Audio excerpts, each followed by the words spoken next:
Good evening, Matthew McQueen. Thanks for coming out. I appreciate it. I think Peter and Brian covered the sort of big picture and the big ticket items pretty well. And this was a really dynamic session, and I appreciate all the work that they did and all the things that we accomplished. So just to focus on stuff that I was working on personally, I sponsored or co-sponsored 30 different bills. So it was a lot. I'm in my third term, I'm learning to do a better job of seeking co-sponsors and working with people, especially working with people across the aisle whenever possible. So some of the bills I worked on. The Public Corruption Act and a bill to require capital outlay disclosure. These are bills I've run a number of times at this point, pass the House floor unanimously, and then get hung up in the Senate. So there's a difference of opinion between the bodies. We were talking about all the money, the stimulus money, and how individual legislators allocate that. And I think you all should know how we do our allocations. So that's something we'll keep working on. Two bills I worked on didn't get passed in their own right, but got grafted on to other bills. So one was the OCD penalties bill that Speaker Egoff mentioned. That got attached to the produced water bill, and so that's in law. And another is dealing with the prohibited period, which limits our ability to solicit money during the session. And we extended that same limit to statewide officers. So it already applied to the governor, but to land commissioner, auditor, attorney general, things like that, just so they're not doing active fundraising during the session. I would like to extend that to say we also don't accept money during the session, but that's been a challenge. I've done a lot of work on wildlife bills, because that's something I've always cared about. We got the trapping bill through 2 committees and to the House floor. That's the furthest we've ever gone on that. I've been trying to reform the Game Commission, like Peter's been trying to reform the Interstate Stream Commission, and that's made progress, but still a work in progress.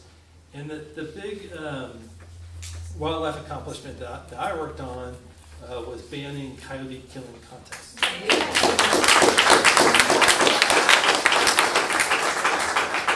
I worked on a couple of tax bills of my own.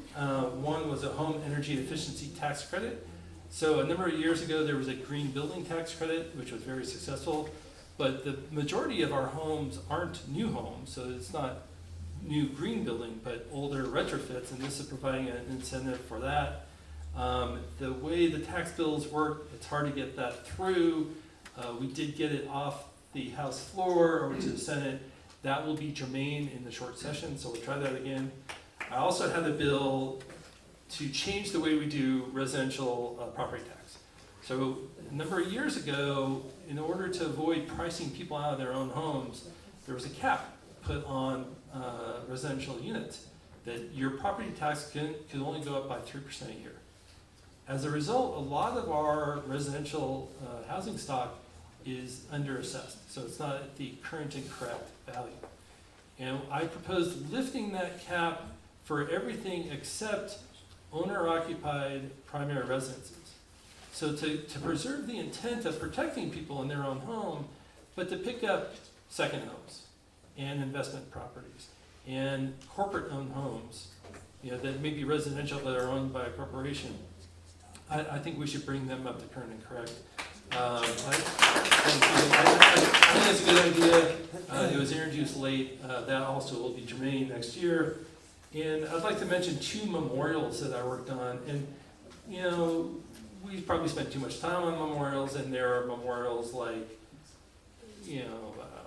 honorary memorials, honoring people and events and things like that. 2 of the memorials that I sponsored, which I'm proud of. One is asking the congressional delegation to consider establishing a National Museum of New Deal art here in Santa Fe. And we talk about diversifying our economy, and that's something we should work on. And another one is our tourism department has a really interesting collection of tourist trails that if you're interested in a particular topic, you can travel the state and they'll show you where all the science locations are, or all the film locations and things like that. And I asked them to look into doing one about historic hotels.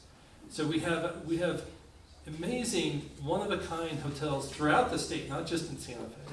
And so to encourage people, instead of staying maybe at the Holiday Inn Express, go into the heart of it, Silver City, and stay at a historic hotel instead. And one last comment I just want to add. Peter Bryan talked about how amazing it is to have a governor who's a partner. And that is absolutely true. What they didn't mention is it's not just the governor, it's also the executive branch agencies and the cabinet secretaries. I mean, being able to work with the Environment Department and Energy, Minerals, and Natural Resources. To have an environment. Right. When they're on the same side and they return your phone calls and they're like, making suggestions. I mean, that's what I really noticed in this session, and I really appreciated all that. So, thank you.